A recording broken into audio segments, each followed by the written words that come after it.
I'm Vallat from Paris. I co-organized the Metaverse Summit in Paris, which is a 2-day event with about 3,000 professionals from all over the world, 200 speakers on 3 stages, dozens of exhibitors, a startup competition with 30 startups, a meeting with investors, a VIP gala. So I do a few events for blockchain companies in Paris, and my main activity is a boutique advisory firm for Web3 and DeFi startups. I help them on the business side of things, so everything about business model, go-to-market strategy, tokenomics. I work with the experts on that, bringing all sorts of resources and partnerships, and finally raising funds for these projects with VCs, family offices, business angels all over the world, in Asia, in the Middle East, in Europe, and in North America as well. Well, that's impressive. I don't know if I'm anywhere half as good as that, so I'll try what I'm trying to do. I'm Roedel. I'm a partner at Spice Venture Capital. We were the very first fully tokenized venture capital fund in the world. We're setting up our second fund right now. We have invested as the first fund fully within the blockchain infrastructure space, which did very well for us. And now we're looking at it, what we can do with the next phase of this as well too, which is also looking at some of the AI, of course the blockchain applications, and anything in the meta space. Brett Krause. I'm a general partner at Transcend Fund. We are a games-focused VC, early stage, generally pre-seed, seed. The 3 general partners all have been operators of game companies, so collectively we've made 60 games ourselves before focusing full-time on VC. Our orientation is strictly around the audience. It's the only true measure we think is important in entertainment, is to be able to create sustainable, scalable audiences. I've been accused of being a blockchain skeptic. It's not true. I'm completely agnostic. And we've invested in a few really great game teams that have made blockchain games, but their track record, their game design is all around making really fun, entertaining games. So before I mention for a second my second job, how many people, raise a hand, recognize the character on my shirt? This is really not the audience for gamers. We've got one. One person recognizes it. This is the Llama Piñata, which is the main loot box inside Fortnite. So Fortnite, actually I saw the numbers, and not to correct, but I just did a quick check this month. Fortnite actually had 223 million players. At the moment, there's 1.2 million concurrent users right now playing Fortnite. The other 2 also were kind of factors a little bit bigger than what were shown on the screen. But this is my inside joke. I thought I would wear it, but then I realized the audience probably are not too familiar with with games when I came in. So separately, I'm the chairman of Exterio, and Exterio is a Swiss foundation that raised $40 million a year ago on 300 pre-valuation, all in tokens. And we did that with one of my investment companies that we invested in the past, Fun Plus. Fun Plus is also based in Zug, and it's a multi-billion-dollar game company. It's made very complex games, MMO, so they're multiplayer online games would also have many tens of millions of concurrent players. So we raised the money. The minute I received the money, I'm a former banker. I spent 20 years as a banker, most recently at JP Morgan. The minute I received the tokens, I converted them into U.S. Treasuries, and we've been earning interest on that. We basically have for Exterio, it's a platform, so we've got 3 big games that we're doing ourselves, and then we have another dozen that we're publishing. Again, all core game makers that know how to make really awesome, engaging games. It was interesting, and I met someone here from Binance. Binance Labs invested 15 million on top of the 40 less than 2 months ago into Exterio. Not in the tokens, not in the Swiss Foundation, but in the game companies, the equity of the game companies sitting underneath Exterio.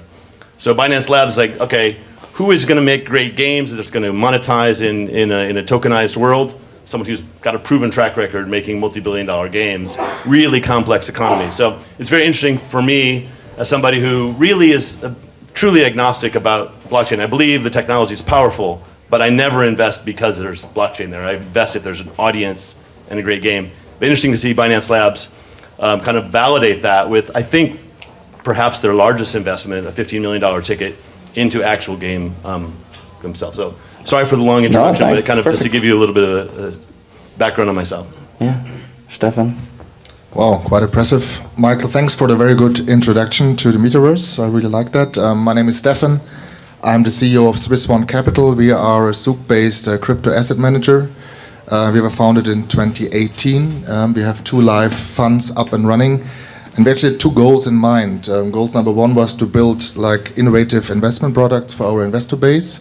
And number 2 is to take out the perception of crypto out of this dark internet, criminal money, those type of things.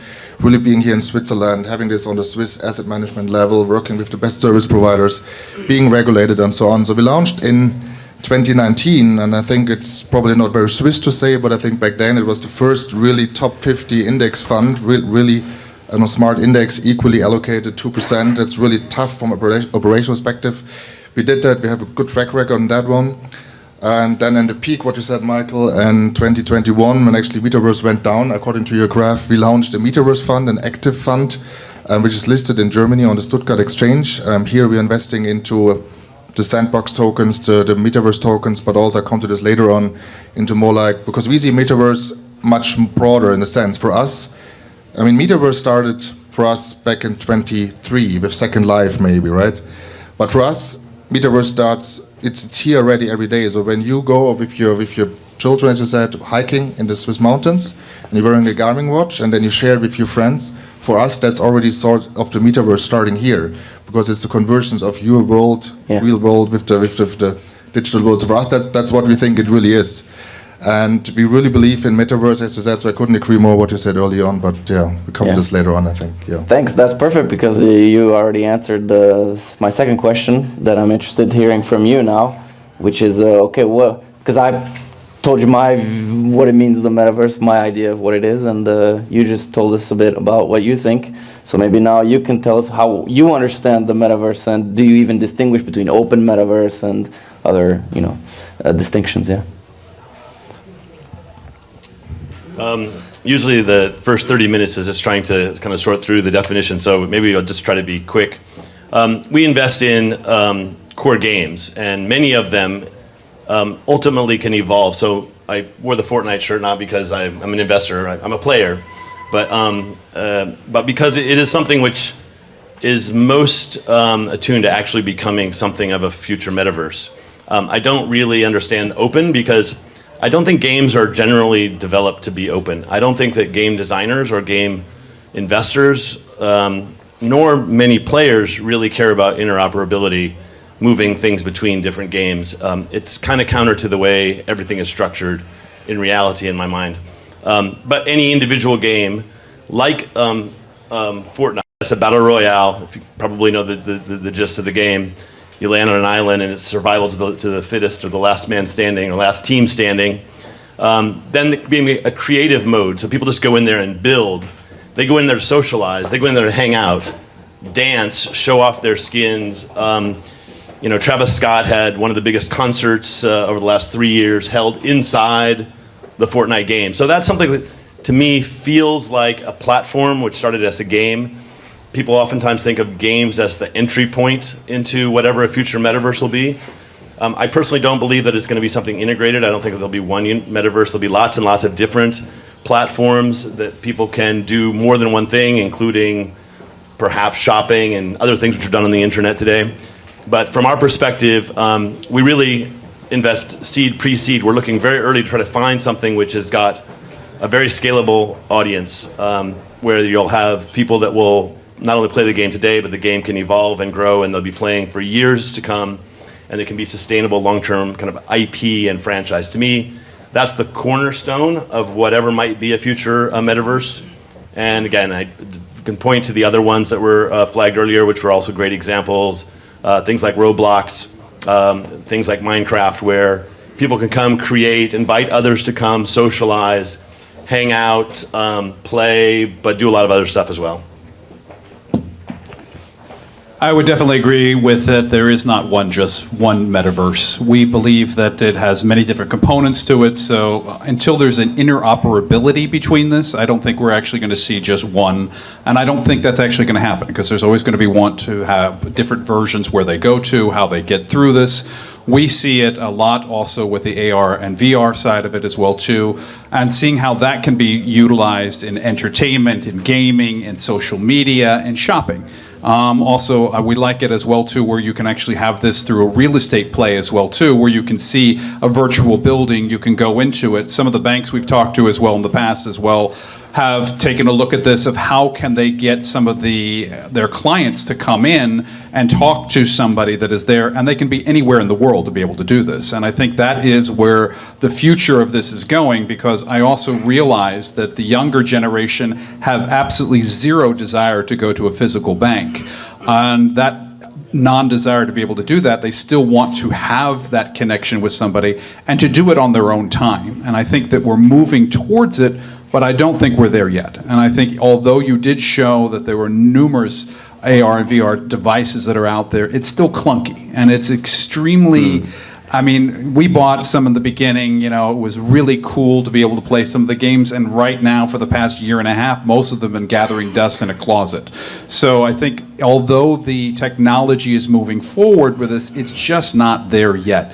It gets incrementally cooler, it gets incrementally better, but right now I don't think that device or the devices that have been developed have actually had any impact on creating more content, which is what is necessary for this. Well, first, thanks a lot, Michael, for your presentation. Steffen, Brett, and Rob Roy have already said everything, I guess, so I'll leave the mic right here. So just more seriously, I think that metaverses or a metaverse is definitely a vision, bringing about different technologies toward a vision for a society or societies. I do think that in the long run, you will probably have a very limited number of leading metaverses of metaverse that will be a world that will maybe unite different metaverses, different experiences. One of these initiatives going that way are the ISO organization that is working in that direction. The French standardification organization AFNOR is going in that direction as well. So I do think that we will have maybe some kind of open metaverse that will be a common world for different metaverses. Some of them will be more centralized, will be probably more led by one or two companies or initiatives. Others will be more open from the beginning. And to talk back on the other aspects of what the metaverses are, so it's a vision, we're trying to get there. The hardware devices are not don't define what metaverses are, but they are clearly a gateway to them. And seeing the recent initiatives from Apple, from Meta, from other hardware constructors, all kind of AR hardware devices are really pushing the industry and bunch of developers and engineers and entrepreneurs to foray in that ecosystem and a new industry and maybe new world and new societies. Yeah. I want to add a very good example. One of my former professors at university, Professor Hüter, great guy, I really rate him very highly. He just published a book in Germany about the end of public society. He also advises German government and stuff. And I think he's right, because he's saying normally in the past people would meet at the marketplace, at the city, at the villages, socialize, trade, do whatever we did in the past. And he's very concerned about this. But, and here's the but, what I experienced myself. I mean, my son, older son, 9 years old, he plays Roblox. And in the beginning I was a little bit concerned. He looks at this and, you know, he looks at his iPad, he plays like 10 hours a day roughly, whatever, but just kidding. But I was concerned. I took the time and sat next to him and I stood by him, and he should sit here instead of me, what it really is. So he learns coding at a very easy way. He learns to understand how to program. He learns how to engage with people. So he solves little riddles on Roblox. They're like little games in itself. And then I'm sitting here and say, Leo, so what are you doing here? And it's like, oh, my friend from Japan just helped me solve this problem. And I just, blimey, that's great. I mean, all of a sudden, there's my little son sitting in Switzerland, solving riddles with a friend in Japan that is an avatar. They never met in person, but at least they had an interconnection. And I think I'm too old to really understand what will actually happen in this younger generation, but it just blew my mind how natural it came to him saying, my friend from Japan helped me solve this riddle. And I think this is probably partially what this metaverse will be about. Being really in a global society and also helping people from different societies who are not as blessed as probably people from the first world countries to participate. I come to this probably later, I don't want to like front run again, but I think this is so powerful. I think it's hard to imagine how it will be in less than 10 years, I think. Yeah.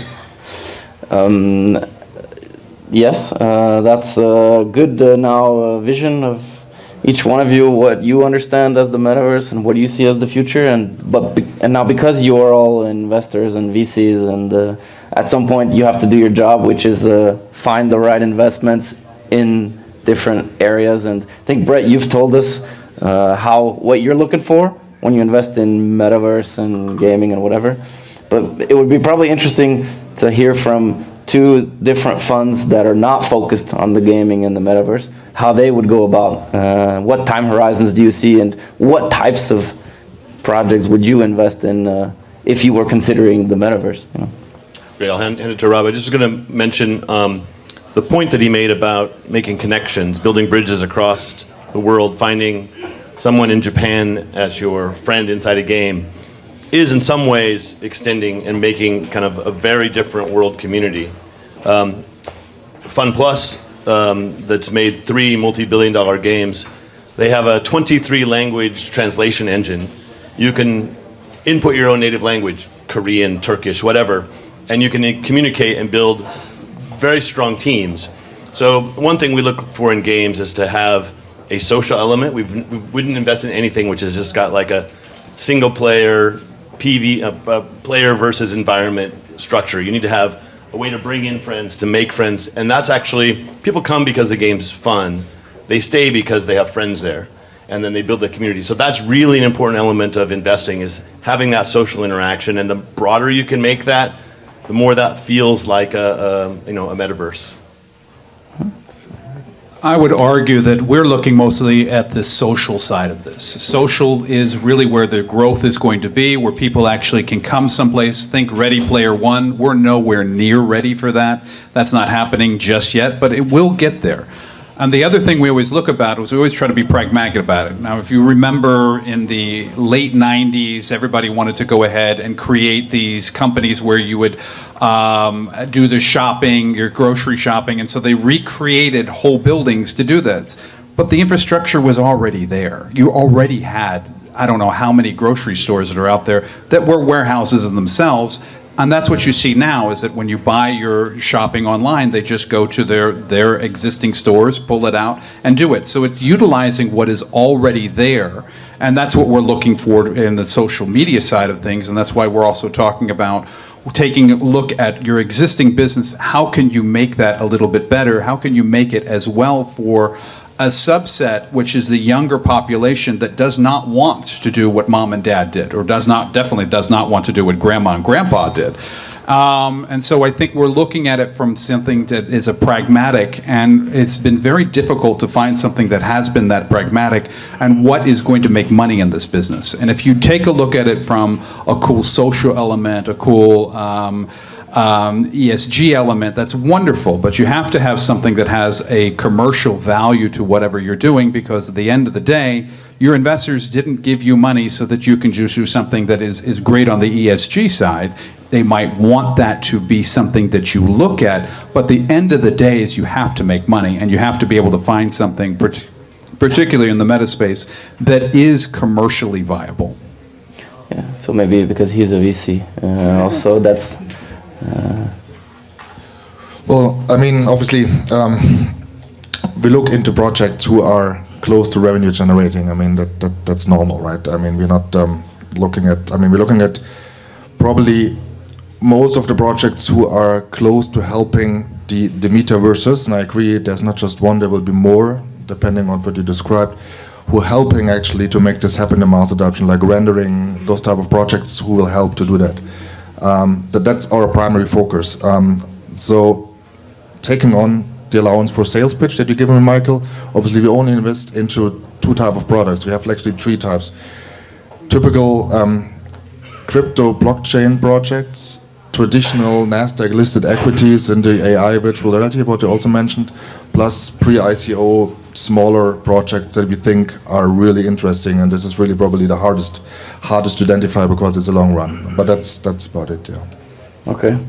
Since time is running and we could finish with the small game. Okay, if you had all the resources in the world and you could build something for the metaverse, you know, what would you build? Yeah. So I don't have all the resources in the world, but we've got a lot of dry powder, and we're looking every day for investment. So maybe I'll go a little bit different, because I do think that there's something interesting that's happening. Making games is very hard. Every year before AI, there were around 10,000 real games made, and that's not like people's computer science projects, but games that were being made. Out of 10,000, I think around 50 matter, and really most of the spoils go to the top 20. So like being able to understand and build and invest in the right games is really critical. But AI is changing it. It's making it so much easier for there to be so many more games made. I've spent most of the last kind of 4 months looking at AI investable technologies for gaming. I have a very hard time finding any defendable competitive advantage. I'm so worried that whatever AI company I invest in, tomorrow someone else's AI will come in, swallow all my data, all my experience, and just plow on past it, and it won't be something which is really defendable. That being said, every single one of our portfolio companies, we've got 34 portfolio companies, every single one of them, we are pushing them every single day to adopt new management technologies using AI, certainly generative AI for the artwork. Basically, I think you can reduce the head count by around 70%, making higher quality, quicker art content for the games. But anyway, this is also fundamentally changing the way that games are made, and it's going to make gaming even, I think, all that much more competitive as a space. So if you could give me a magic wand, I would just try to find the 1 or 2 AI companies that are still startups and have a chance to survive, that will go on and eat everyone else. But my own take is that it's almost an uninvestable class. There's just so much going on, and AI is moving so fast. My own cynical view says that the spoils are going to go to those at the top of the food chain, the Microsofts, the Googles, people that have been spending decades getting clean data sets, have real deep pockets and resources. Even if they don't innovate it in-house, they'll quickly buy those ones that do. And so that's kind of a different take on it. But AI is also really important, as important, probably much more important than any other technology we've seen come into gaming in the last couple of decades. Cool. Well, Kind of taking the basic idea, I think, of blockchain and decentralization to work. We like the idea, and I think I had a chat this morning also with our research team about exactly this question. There's a huge class gap in this world, right? I mean, you have different people or layers of education. So I think if we could achieve something that education can be brought to every single child on this world at a bare minimum level, that would be a huge achievement. And this is actually in line of the thinking what actually the whole blockchain idea originally was about. And I'm by no means like left-wing socialist who says governments are bad, but we all see what's currently happening in the current world. I mean, looking at US debt levels, I think if we can bring this decentralization also to work for our children, I think that would be a huge achievement. Okay, final, education for sure. Final. I have to echo that. Education is the most important thing. I mean, you're already taking a look at this now, that if you actually were living in, I don't know, in the middle of Uganda and had an internet connection, you can get an MIT education right now, which I think is important because that will then allow the people from those regions to be able to move up in the world. We're not seeing a lot so much on the gaming side. We're not seeing so much on the social side. We're not seeing as much as we would like on a commercial basis that we would put the money into, and if you threw too much money at it, it's just wasted. So I think there has to be something, again, that you can utilize the existing technology, get some value out of it, and then have that as a commercialization that you can use in the future. And quite frankly, some of the things we talk about, which we know are coming, are just not ready yet. Final idea. One final element, build anything that is social, on building things that are social. I think the element of culture and of shared culture is really what will drive the next metaverse successes. In what sense? The thing would be that when our children, your children, will remember 2026, 2027, they just should remember maybe game X, Y, or Z, like the same way you might remember 1974 as Led Zeppelin or Marvin Gaye. So I want them to remember that 2026 was game X, game Y, game Z, or more metaverse X, Y, or Z, because metaverses can be more than just games, but really build societies, culture, shared values, shared ideas that help build the world for the future generations. That's a great closing statement. Thanks a lot, Robin. Thanks to all the panelists. It was a pleasure. And we could talk about this for another 10 hours, but thank you very much.